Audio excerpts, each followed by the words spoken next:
Fala pessoal, sejam bem-vindos! Começando mais um vídeo recheado de informações importantíssimas. Mas antes, inscreva-se agora mesmo no canal, deixe o seu like e compartilhe esse vídeo com o máximo de pessoas. Assim você vai estar me ajudando demais. Giro na tela e notícias a seguir.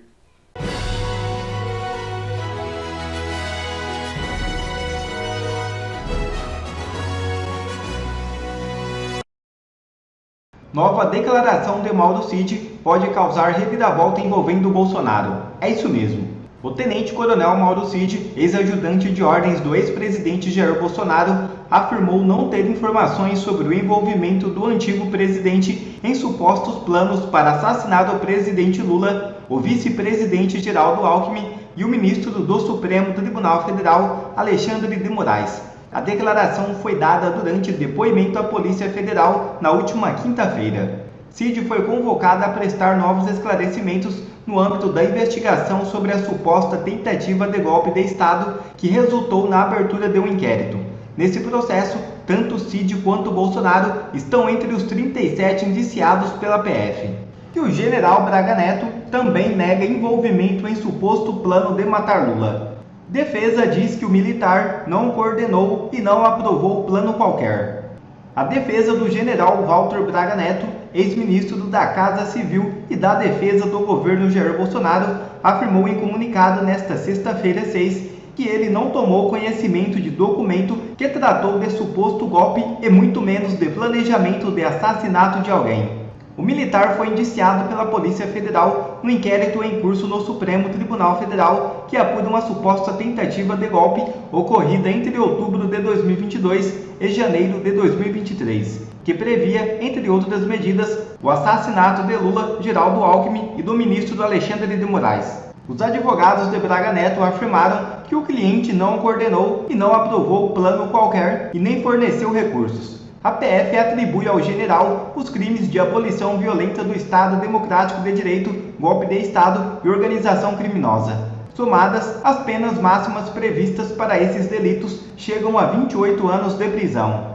Até a Globo já admite que Bolsonaro sofre perseguição. Deltan Dallagnol cita 5 motivos que Moraes deveria se afastar do inquérito do golpe. E ainda Gustavo Gayer solta uma bomba que irá decretar o fim do governo Lula. Veja o vídeo. Parece que a tal bomba atômica que o STF, Alexandre de Moraes, ia soltar contra Bolsonaro e o seu grupo mais próximo flopou completamente, né? Ninguém acredita. Eu saio por aí perguntando para as pessoas, não pessoas da minha bolha, pessoas comuns nas ruas e nas viagens que eu faço pelo Brasil, e a resposta de todas é a mesma coisa. Não dá para acreditar nesse papo de tentativa de golpe. Não colou. Foi um total e mais completo fiasco, igual as manifestações do PT. O fiasco foi tão grande que agora a Polícia Federal já até vazou mais uma outra informação bombástica, né? Que é da reforma da casa do Bolsonaro, que custou R$900 mil, sem contrato, e de uma casa que vale 95, mas é uma casa que ele comprou em 1900 e bolinha, e aí o valor não é atualizado, mas assim, ele já apareceu nas redes sociais, já mostrou os documentos completamente, todos, né? Mostrando que é mais uma narrativa. Eu acho que foi um tiro que saiu pela culatra, porque quando a Polícia Federal vaza uma coisa tão esdrúxula quanto essa da reforma na casa dele, é realmente um momento ali que você percebe um desespero completo desse pessoal. Essa galera aí, o Andrei, o Shor, parece que eles estão com a faca no pescoço do Moraes. Olha, ou vocês me arrumam alguma coisa para prender o Bolsonaro, ou vocês vão ser demitidos. E é a única explicação para eles apresentarem relatórios tão absurdos quanto eles estão apresentando, indiciamentos tão sem pé nem cabeça. A coisa tá tão louca que até comentaristas da Rede Globo agora já estão falando contra e mostrando que realmente há uma perseguição. Esse vídeo aqui, ó, cadê? Esse aqui, ó, vale a pena assistir. O Supremo age politicamente e deixa as razões jurídicas de lado. O Supremo age para reforçar, como eles mesmos dizem, né, para reforçar a posição do tribunal no tabuleiro político brasileiro, o que significa reforçar a posição de Moraes como relator dos inquéritos ligados ao golpe, a fake news, a ações antidemocráticas. A defesa de Bolsonaro, nesse caso, está juridicamente correta, porque qual é o argumento?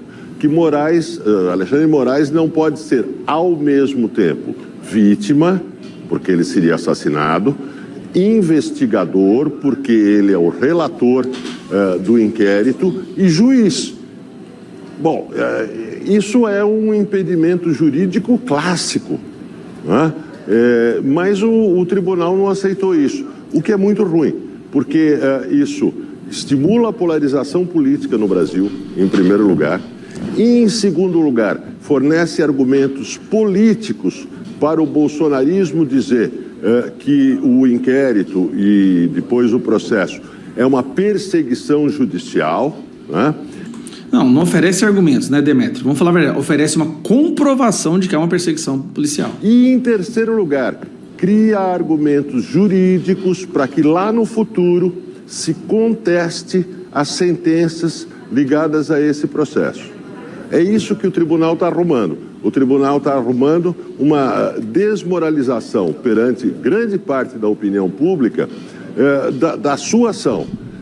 Está arrumando argumentos para o bolsonarismo e está arrumando argumentos jurídicos para que se contestem as sentenças lá no futuro. Se Moraes se declarasse impedido, como prevê os princípios do direito, isso não prejudicaria em nada a continuidade das ações, as sentenças e a necessária punição dos golpistas. Ao contrário, tornaria o resultado desse processo um resultado muito mais legítimo do ponto de vista político e muito mais embasado do ponto de vista jurídico.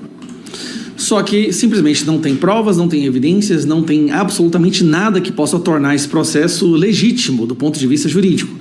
Isso é uma percepção que corre de forma tão normal no ideário coletivo que a última pesquisa do Paraná Pesquisas mostra que hoje, se as eleições fossem hoje, Bolsonaro ganharia do Lula. O cara que está sendo acusado pela imprensa o tempo inteiro de golpista, de não sei o quê, se as eleições fossem hoje, o Bolsonaro ganharia. Sem falar que a reprovação do Lula não para de crescer devido ao colapso econômico que a imprensa também está tentando esconder. Então, é muito interessante o fato de que toda a imprensa, toda a lacrosfera, todo o sistema judiciário está tentando destruir a reputação do Bolsonaro e ele só fica mais forte. Ao ponto de que um comentarista da rede Goebbels, que é aqui, a Globo agora está recebendo mais fundo público, mais dinheiro público do que na história dessa televisão. Nesses primeiros 1 ano e meio do governo Lula, recebeu mais do que durante os 4 anos do governo Bolsonaro. Estão sendo, esse vídeo é aquela escritório de militância mesmo, né? E mesmo assim, é impossível de negar, ao ponto de que um comentarista que odeia o Bolsonaro, todo mundo sabe disso, o Demetrio odeia bolsonarismo, Bolsonaro, direita, chega ao ponto de falar, olha, o STF ultrapassou os limites, está deixando na cara que é uma perseguição, o que invalida qualquer decisão que possa ser tomada contra ele. E aí, vamos lá, dia 20 de janeiro, Donald Trump, Elon Musk toma posse. Daí esse pessoal vai entender a briga que eles compraram. Não é porque os Estados Unidos quer defender a direita ou o Bolsonaro. É porque os Estados Unidos, um país que agora está voltando a ser democrático, voltando a ser livre novamente, não vai aceitar ou vai tentar impedir que os países do continente americano também viram uma ditadura, porque toda ditadura vai se juntar contra os Estados Unidos. E quem está mais ajudando o Brasil a se tornar uma ditadura é justamente ministros da Suprema Corte que deveriam resguardar direitos fundamentais que estão na Constituição. É uma loucura.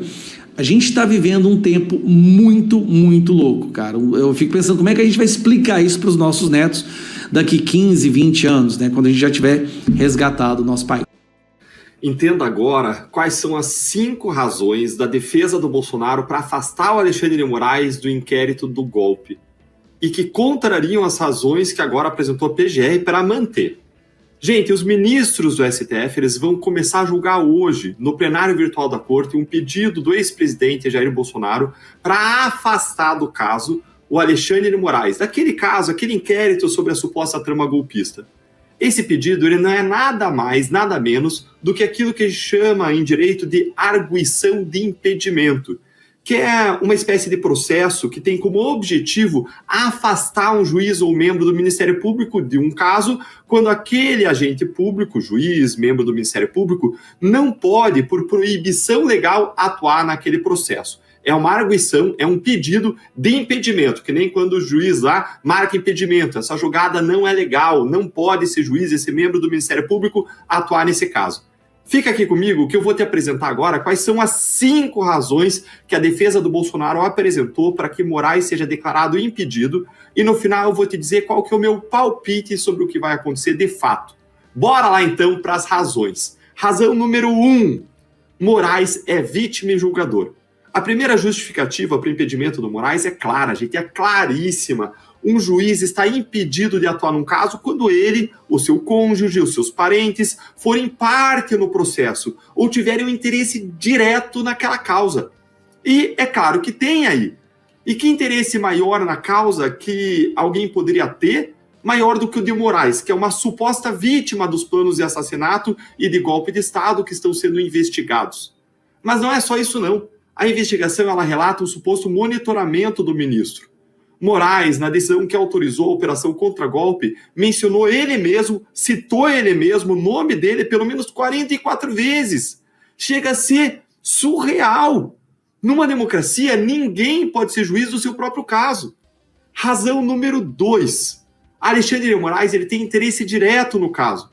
Aqui o fundamento é o mesmo da primeira razão que a defesa do Bolsonaro apresentou, mas aí a defesa vai além para falar o seguinte: Moraes não tem apenas interesse no caso para condenar os investigados que teriam planejado o seu assassinato, mas ao determinar medidas judiciais contra quem supostamente queria matá-lo, o Moraes está dando uma decisão em favor dele mesmo, com o objetivo de proteger a sua própria integridade.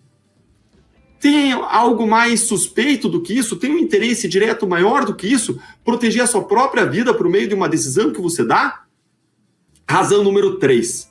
Juiz não deve ser apenas imparcial, ele deve parecer imparcial. É aquela velha história, a mulher de César não deve ser apenas honesta, ela tem que parecer honesta. E a defesa do Bolsonaro, ela mostra como Alexandre de Moraes ele não é só imparcial, não é só não imparcial, ele não é só parcial, mas mais do que isso, ele nem disfarça que ele não é imparcial. Ele não faz mais questão nenhuma de demonstrar imparcialidade, pelo contrário, ele tem atitudes públicas corriqueiras, rotineiras, em que ele se coloca ativamente como um adversário, um principal inimigo do Bolsonaro e dos bolsonaristas. Vamos avançar, razão número 4.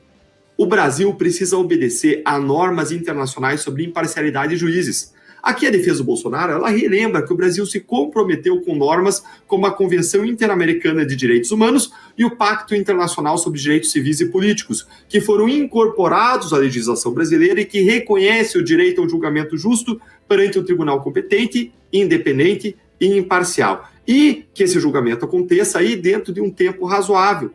Gente, todo mundo sabe que o STF atual é tudo menos competente, independente e imparcial em relação ao Bolsonaro. Todo dia, praticamente, tem uma nova notícia de ministros dizendo que Bolsonaro já está condenado. E alguns ministros, como Gilmar Mendes, nem escondem o rosto e antecipa publicamente em entrevistas a condenação do Bolsonaro. Razão 5. O afastamento do Moraes vai assegurar a justiça. A defesa do Bolsonaro encerra dizendo o seguinte: o objetivo aqui dessa defesa, segundo bem colocou aí o advogado Bolsonaro, não é colocar o Moraes no banco dos réus nem condená-lo, mas é simplesmente garantir que o Bolsonaro vai ter um julgamento justo e conduzido por um juiz imparcial. É uma questão não apenas de justiça, mas da credibilidade do Poder Judiciário e da confiança dos brasileiros no Supremo, que a gente sabe que essa confiança está lá no esgoto a partir de várias pesquisas de opinião sucessivas. Agora, se você me perguntar o que vai acontecer, a minha resposta é a seguinte: a gente não precisa especular, não precisa nem adivinhar, porque os próprios ministros, finge a surpresa, já anteciparam e adiantaram para a imprensa. Sim, eles vazaram para a imprensa que eles vão rejeitar o pedido do Bolsonaro, porque o Moraes não seria a vítima, mas a vítima seria o Estado Democrático de Direito. Ou seja, o que eles estão fazendo na prática é equiparar o Moraes ao Estado Democrático de Direito, já que ele é que seria assassinado. Mas esse argumento, gente, é simplesmente insano, é surreal, porque a democracia não acaba com a morte de um agente público. A característica mais comum de agentes públicos em uma democracia é a sua substitutibilidade, é a possibilidade de serem substituídos, é a sucessão, sai um e entra outro. Assim, a eliminação de Moraes, por mais grave que fosse, como um homicídio, não ia acabar com a democracia no Brasil. Mas para os ministros do Supremo, nada disso importa. O que importa mesmo é condenar Bolsonaro, custe o que custar, dane-se a Constituição, dane-se as leis, dane-se a lógica, dane-se o bom senso. E agora eu quero ouvir a sua opinião. Você acha que os abusos do STF contra o Bolsonaro vão ter alguma consequência? O que você acha que deveria acontecer como consequência desses abusos? Conta aí para mim nos comentários.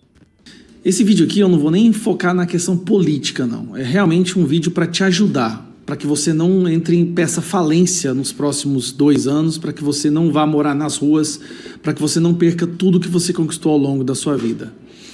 Não compre nada, não faça financiamentos, não pense em comprar uma casa nova, não pense em financiar um carro novo. Economize o máximo de dinheiro que você puder agora.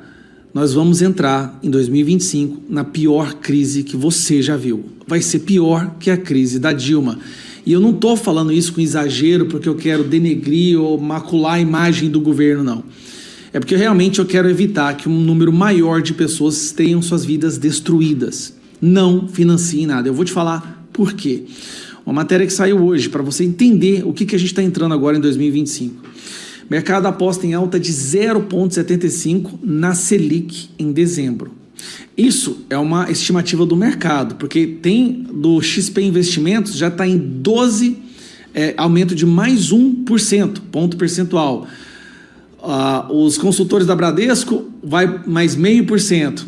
O do mercado, que são pessoas que estão acostumadas a trabalhar e viver isso, 0,75. Tá, Gustavo, mas o que isso quer dizer? O que quer dizer aumentar a Selic? Isso é o Juros Brasil. Isso significa o risco que é no país hoje fazer transações monetárias. É a taxa básica que influencia nos empréstimos, nos financiamentos, nos títulos do governo. Resumindo, tudo vai ficar mais caro. E por que eles aumentam isso?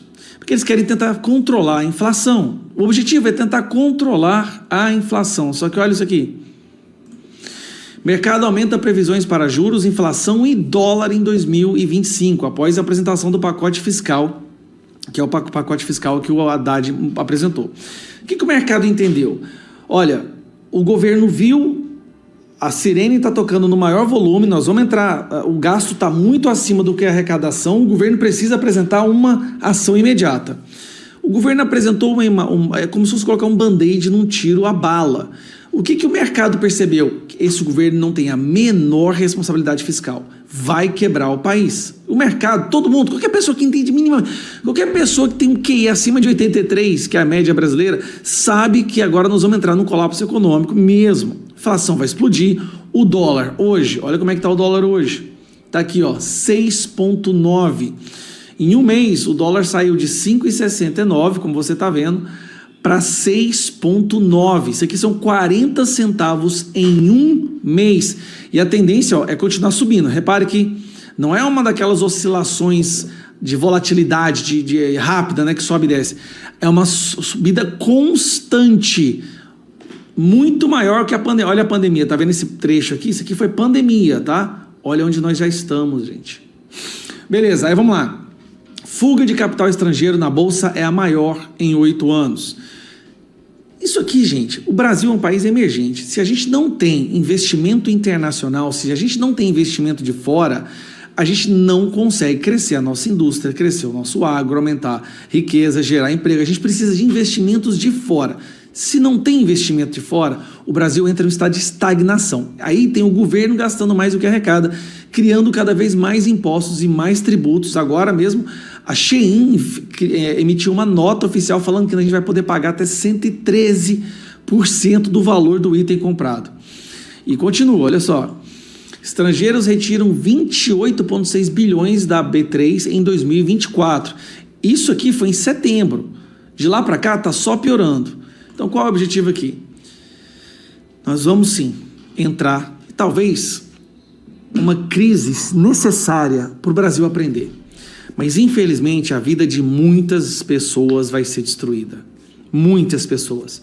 Nós vamos ter aí pessoas saindo dos planos de saúde, nós vamos ter pais tendo que tirar seus filhos das escolas públicas, nós vamos ter aumento do desemprego. Esquece o IBGE, tá? Nada que vem do IBGE é verdade. O IBGE é do Postman, né? Do Pockman, um militante do PT que fabricou, né, todos aqueles números, sendo que a gente sabe que a verdade é que a violência, a pobreza está aumentando e o desemprego também. Então não caia nessas mentiras. O Brasil está indo de mal a pior. E eu acho até que demorou muito. A minha leitura lá atrás, no início do governo Lula, que o colapso viria na metade desse ano. Errei por 6 meses. Vai ser agora em 2025. Em 2025 vai ser o... Não é pessimismo. Se prepare. Não compre nada. Economize seu dinheiro. O seu custo de vida vai aumentar exorbitantemente. Sua luz, sua água, a sua alimentação, o combustível do seu carro, a mensalidade dos seus filhos, tudo que você gasta, todas as suas despesas do dia a dia vai aumentar exorbitantemente. Então, se você pensa em comprar alguma coisa agora, calculando o que sobra do seu salário, né, o que você tem a capacidade financeira agora, ano que vem você já não vai ter ela. Ela vai ser outra. Então, se prepare. O que ficou bom para o Brasil agora? O que ficou bom mesmo é para quem investe em título do banco, para os rentistas, né? Porque agora, com esses juros como eles estão, colocar dinheiro do banco, ou emprestar dinheiro para o banco, comprar título do tesouro, tudo, é a melhor forma de ganhar dinheiro. Ou seja, todo mundo que pensava em expandir a sua empresa, em abrir um negócio, vai pegar o seu capital e colocar tudo para render, porque os juros estão exorbitantes. Infelizmente, a gente vai passar por esse momento. Eu espero que a gente possa passar por isso rápido, que seja uma lição que fique gravada na cabeça do povo brasileiro para que nunca mais a esquerda chegue ao poder novamente. Agora é muita oração e vamos ver se a gente consegue sobreviver a mais esse governo PT.